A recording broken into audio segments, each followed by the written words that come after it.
So I'm going to do higher order thinking sums in SL Aurora for capacitors and potential capacitor. Let there be two charges Q and minus Q. It's problem number 36 in SL Aurora, which are placed at a point 0, 0, minus A and 0, 0, A. Let me therefore draw x-axis, y-axis and z-axis. This z-axis is the positive z-axis, where the point 0, 0, A is located. And there's another point 0, 0, minus A, in which the positive charge and the minus and there's a negative charge here. And this asking us to find the potential 0, 0, Z due to these two charges. So keep it outside of this dipole. This is like a dipole, right?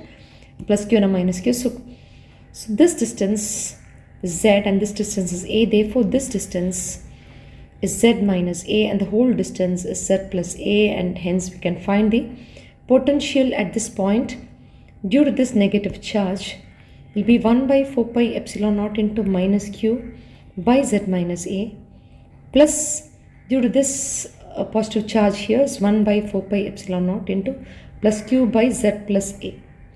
It's KQ by R. Okay, so what's common is 1 by 4 pi epsilon naught into Q is also common. Let's write 1 by Z plus A minus 1 by Z minus A, because it's a negative sign. We'll write it later. So when you take LCM, it will be Z square minus A square, it will be Z minus A minus Z minus A, Z and Z cancelled, 1 by 4 pi epsilon naught Q into a minus 2A by Z square minus A square. This can be called as P dipole moment. This can be called K minus KP by Z square minus A square will be the answer for this. And then there is another question where they're asking you to find the potential at the point x comma y comma 0. In that case, you need to find this distance and this distance. Distance from the negative charge and distance from the positive charge will be root of x square plus y square plus a square. This is also root of x square plus y square plus a square. Yeah, and so due to the potential due to this negative charge is again 1 by 4 pi epsilon naught into minus Q by root of x square plus y square plus a square, plus 1 by 4 pi epsilon naught into this plus Q by root of x square plus y square plus a square. Same thing, right? So, and one is with the positive, another with the negative, and both of the distances are same, then they both get cancelled and the net potential at that point becomes 0 at x comma y comma 0. So using coordinate geometry, you have to find the distance. Okay, so that's about the first question. It's about the 36th question that I did in the class. And there's another, how would you answer change? The path of the discharge between the same points is not along the x-axis but along the other random path. Oh, there's two other part. How much work is necessary to be done in moving a small test charge from 5, 0, 0, which is on the x-axis, which is 5, 0, 0, to minus 7, 0, 0. So, you know, this is a dipole. Whatever we are talking about, the previous one, this is a dipole and z-axis is perpendicular to x-axis. So, how much potential is 0 on the equatorial line? So, the potential along the x-axis will be 0, and so work done will also be 0. So, that answers the next question. How much work is necessary to be done to move a small test charge from 5, 0, 0 to minus 7, 0, 0. How would your answer change? That is, the work done will be changed. There will be because it only, the work done will never change, even though it takes a different path, because it only depends on initial position and final position. It's a conservative. The electric force is a conservative force, and the electric field is a conservative field, where it does not depend on the path taken. It only depends on the initial position, final position. So how would your answer change if the path of the test charge between the same 2 points is not along x-axis, but you're going to bring it in a different path, but the position, initial and final positions are just the same. You're going to bring it along a different path also. Since it's conservative force, the work done will remain to be the same, unchanged. So here the work done is 0. So anyway, it's going to be 0. There's another part of the question.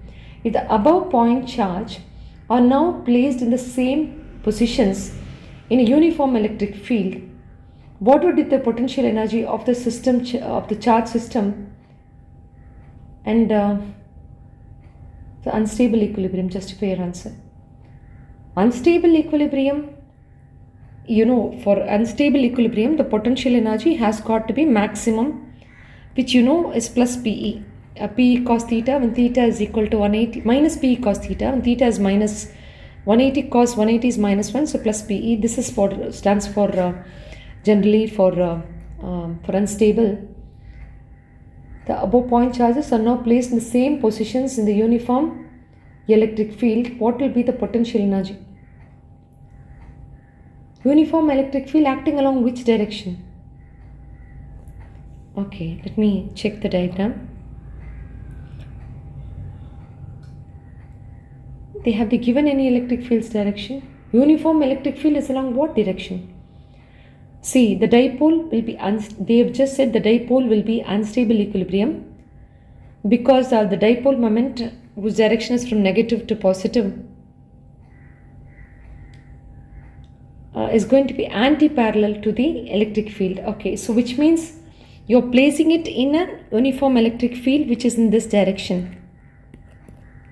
And then the dipole moment's direction, the electric field's direction in which it's placed or anti-parallel, so theta is 180 and hence it's positive potential energy. I hope you got it. So let's go to next question. Problem number 35. You have an equilateral triangle ABC in which there are charges Q, minus 4Q and a 2Q. Obtain an expression for the magnitude of the resultant electric force acting along this Q. The 2Q is going to repel this Q. The 4Q here is going to attract this Q. So the question is about what is happening to Q at A. So you know that let's write this force. Let's call this force as F1. Let's write this force as F2. It's 1 by 4 pi epsilon naught between these two is 2Q into Q, which is 2Q square. By the distance they're given, the equilateral triangle's length is L by L square. That's a force. Now the question is about force. Yes. Let's write this F2, which is 1 by 4 pi epsilon naught between minus 4Q and a Q, but you're not supposed to take negative because we're writing force. You've drawn the vectors. So it's 4Q square by L square. You're going to call this as F, then you can call this as 2F because this is 2Q square, this is 4Q square. Name it as F and 2F. And if this is going to be F and this is going to be 2F, the resultant will be in this direction, which is root of F square plus 2F the whole square plus 2 into F into 2F into cos 120, because by parallelogram law is root of A square plus B square plus 2AB cos theta. The theta is 180, cos 120 is minus 1 by 2. So put a 2 here, 2 and 2 get cancelled. It will become 5F square plus 2F square, which is root 3F. And what is F? This is what you named it as F. So we'll plug it in here. Root 3 into K into 2Q square by L square, or K 2 root 3Q square by L square is the resultant force which is acting along negative x direction. Or you can we can call this direction as some P and say AP vector, or we can call negative I or negative x direction, whatever you want to call based on diagram. And or you can even say it's along CA, the direction of CA. It's parallel directionally, you can even say CA. It's up to you how you want to write it. So that's the resultant force acting on Q is root 3F, and we found it. Next question is the 34th sum in SL Aurora. These are all hot questions where you have the vertices of a square in which there's a capital Q, small q, capital Q and small q, all of them positive. And as the side of the triangle is just A, and the question is about the electric force on this capital Q. The force, so draw the vectors. This is going to repel it like this. This is going to repel it like this. You're going to call it as F1 and F2. But both of them will be the same. Why? You can call it as F and F because it will be between the same charges. It's K into Q into capital Q by A square. And this is also K into Q into capital Q by A square. So you F like this and an F like this, by parallelogram law, the angle between them is 90. Is root of F square plus F square is root of 2F square. So it's root 2F is the resultant for this, which is going to be along this direction. But there is one other force. This capital Q is going to repel it like this. What is this force? Let's write this as F1 or whatever is K into Q square by the diagonal is root of A square plus A square, which is root of 2A square root 2A. This is this. And you can add up the black force and the green force, because there's one black force and this one green force here. Both of them can be added and that will be the net force. So you have a root 2F. What is F from here is root 2 into K into Q into capital Q by A square plus the green force, which is K into Q square by root 2 into A square, right? Root 2A. But root 2A has to be squared. Root 2A has to be squared, so it's 2A square. So you get this, and these two forces have to be added. Let's go to next question. 33rd question. You have a 3A. You have a plate whose length is A. This plate is B. There's another one which is A. There's another one B, and there's another one A. And this is like a parallel plate capacitor. The capacitor is made up of flat plates of area of cross section A. The area of cross section refers to the area in here. If these are not thin lens, they are area A. Okay. The width of each staircase is A. And the height is B. Find the capacitance of the assembly. So this is like, if this is going to be positive, or this is going to be completely negative, this is all going to be completely positive. So you see that there's capacitance 1, there's a capacitance 2, and the capacitance 3, and all of them connected in parallel because positives and positives are connected. So positive parallel means C1 plus C2 plus C3. What is C1 is epsilon naught into area of cross section is A by this distance is given in the sum as D.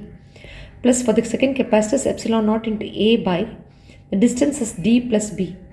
For the third capacitance, epsilon naught into A by D plus 2B. Because this distance is D, still you have a B, another B, which makes it D plus 2B to be the whole distance for the third capacitor. Just write this as the equivalent capacitance. You can find LCM and of course write the answer, complete answer. So then let's go to next question, which is problem number 32, wherein you have a plate like this which is connected to P here, and you have a plates like this which is connected to a point Q here. Supposing P is positive and Q is negative, you know this entire plate is positive and this plate is also positive, and you know this entire plate is negative, this plate is also negative. So you get to see that there's a capacitance 1, capacitance 2 and a capacitance 3.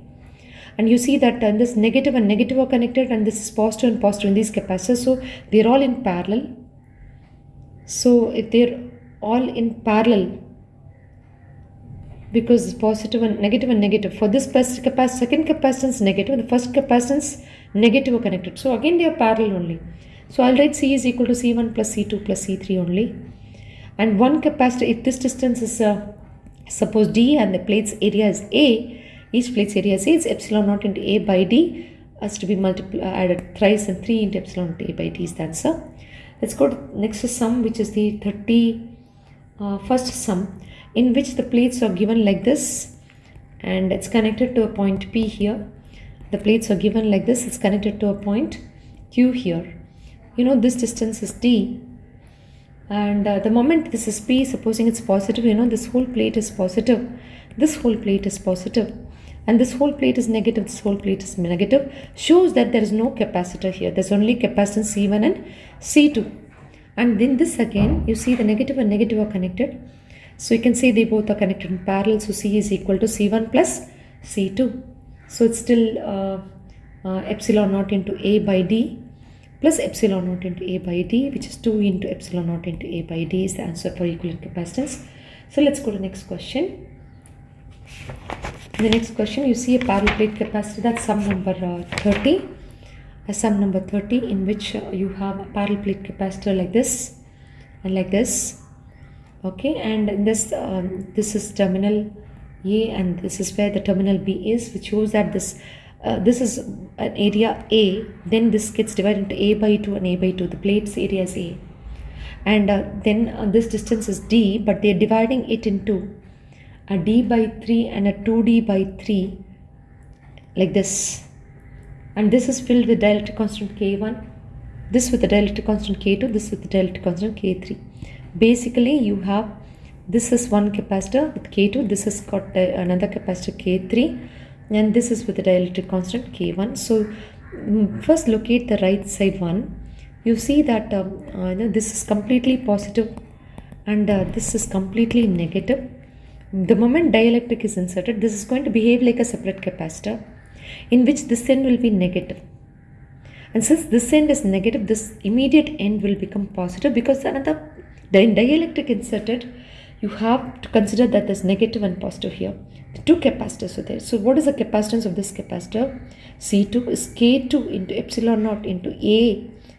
A is A by 2. D is D by 3. That's capacitance C2. And what's capacitance C3? Is this capacitance which is K3 into epsilon naught into A is A by 2.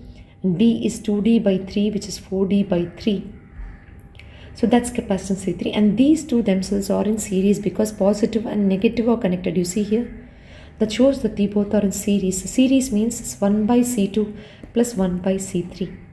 So it's 1 by, it's 2D, 3K2 into epsilon naught into A by 1 by, that is 4D comes here, and 3K3 into epsilon naught into A. So in this, what is common? D is common. Epsilon naught into A is common, 3 is also common. You get 2 by K2, and if you're going to take 2 also out, it will be 1 by K2 plus 2 by K3 is all you get, and 2D by 3 into epsilon naught into A by K2, K3 becomes a LCM. K3 plus 2 K2 is your equivalent capacitance, and you need to reciprocate, right? Sorry, it's 1 by C equivalent, therefore 3 into epsilon naught A by 2D into K2 K3 by K3 plus 2 K2. That's the answer it's given in a ruler. Let me check this answer. 3 into epsilon A K2 K3 by 2D. Yeah, perfect. This is about the series, and this answer, which is an equivalent of this series, is going to be in parallel with the K1. What is the capacitance of this C1? Is K1 into epsilon naught into A is A by 2, and D is D only. And this one and this E equivalent are going to be in parallel because they are connected as positives and positives, which means you can just add them up. So it's K1 into epsilon naught into A by 2D plus 3 into epsilon naught into A by 2D into K2 K3 by K3 plus 2 K2, and after which you can take out common and substitute the values. If you know the respective values of K1 and K2, which has been given, and every area has been given, you can convert centimeter square into meter square, and all those is very easy. So then I can take out what is common here. Epsilon naught into A by 2D is common. You get K1 plus K2 K3 by K3 plus 2 K2, and just don't try to take LCM, just plug in the values and find the answer after that. Okay, so let's go to next question, 29th question, in which there is a capacitor like this, and the plates, the first capacitor says this is C3, the C2 and the C1. C1's gap is filled with a dielectric medium. They have said the distance is D by 3, this distance is D by 3, and this distance is D by 3. Okay, between the plates of the parallel plate capacitor, area of cross section A, which means everything has got an area of cross section A. A copper plate sits on the dielectric slab. Okay, this is a copper plate. So let me do this. This is a copper plate is sitting inside it. Okay, the copper plate is sitting inside this. Find the equivalent capacitance of this arrangement. Okay, so when the copper plate is sitting inside, we know that it's like a metal plate inside, and the metal plate is sitting on the dielectric slab. You can consider this cannot be called a capacitor. Why? Because no electric field passes through a metal. So there's no positive and negative, there will be no electric field. Because of the absence of the electric field, this will not behave. C2 is not a capacitor, it's 0 is its capacitance. So you have only C1 and C3 therefore. C3 with air in between, so you can find what is the capacitance of C3, which is epsilon naught. Okay, what is C3's capacitance is epsilon naught into A is A, D is D by 3. That is this capacitance. What is this capacitance? It's filled with dielectric constant 2 into epsilon naught into A by D by 3, which make it 6. And these two, let's see if they are parallel or series. This end is positive, this end is negative. So this is a metal plate. This will acquire a negative here, and this will acquire a positive here, and so then therefore, and this is going to act like these two are like a positive and negative connected. So can I say that they both are in series? Can I say they both are in series? So it's 1 by C1 plus 1 by C2. There are only two capacitors. 1 by 3 into epsilon naught into A by D by 1 by 6 into epsilon naught A by D. So D is common, epsilon naught into A is common, 1 by 3 plus 1 by 6. So it's D by epsilon naught into A by 6 is LCM, 2 plus 3. So it's you have to reciprocal this 2 into epsilon naught into A by D is the equivalent capacitance. So whenever there's a metal plate, you know that the metal plate cannot act as a capacitor because no field lines will pass through inside it. And so let's go to the next question, which is the 28th question. There are three identical parallel plate capacitors, C1, C2 and C3, having capacitance C each. Each of them are identical. All of their capacitance equivalent, all of them individually has got capacitance C. Okay, though they are calling it as C1, C2, C3, they all are equal to C only. Okay, the space between them is now filled with a dielectric as shown in the figure. I'm going to draw the figure for you. You have a capacitance C1 in which you're filling it completely with the dielectric constant K and the distance between the plates is D. Then you have a capacitor C2 in which you are filling it with dielectric constant K1 and K2 for a distance D by 2 and D by 2. And you have one more capacitor which is C3 in which they are filling dielectric constants like this. This is K1 and this is K2. So then this is D, but the area as you see for this is getting halved because you're going to treat this as one capacitor. This is one capacitor. So area here is the area. This is becoming A by 2 and an A by 2, but D remains the same. In this the area is the same, but the distance is getting halved. So you clear with all this. In this it's a K1 and K2. Supposing this is positive and supposing this is negative, I told you that K1 and K2 acts as two different capacitors, with this being negative on this side, this being positive on this side, and so the negative and positive makes it series. Whereas in this case you have a dielectric constant up and down. So if this is positive plate and this is negative plate, that is a positive and positive connected, negative and negative, they both are in parallel for this capacitance K1 and K2. So let's take this and find what C1 is epsilon naught K into epsilon naught into A by D.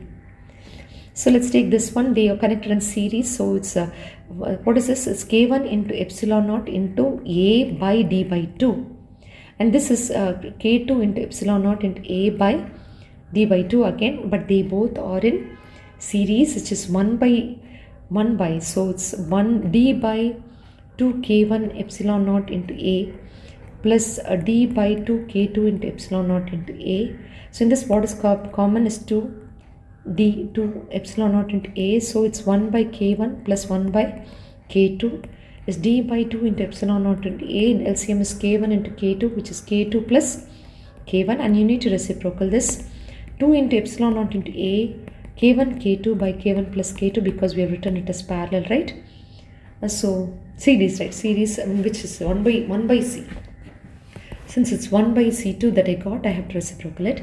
In this it's parallel. So what is it for the first capacitance for this K1? It's K1 into epsilon naught into A by 2 D plus K2 into epsilon naught into A by 2 D. Because they both are parallel, you can just add it. So what's common here is epsilon naught into A by 2D into K1 plus K2. But you know all of them are nothing but C. All of them are equated to C, right? So you know this, if this is going to be C, everything individual. What is that question that they're asking is find the relation between K1, K2 and K3. You know C1 is equal to, therefore you found C1, C2, C3. You know C1 is equal to C2 is equal to C3. Just write all these values. What is C1? Is K into epsilon naught into A by D, which is also equal to C2. What is the C2 is here, which is 2 into epsilon naught into A by D into K1 K2 by K1 plus K2, and which is equal to C3, which is also epsilon naught into A by 2D into K1 plus K2. They just merely want the relationship. Just cancel epsilon naught into A by D throughout. So you get K is equal to 2K1 K2 by K1 plus K2 is equal to K1 plus K2 by 2. Some relationship, oh sorry, this is K3 and K4. So this is not K1 and K2, this is K3 and K4. So write as K3 and K4. K3 plus K4. So K3 plus K4 by 2. So this you get a relationship between this. Okay, so let's go to next question. 27th question. Is a capacitance C1 and C2 having the plates of area A each are connected in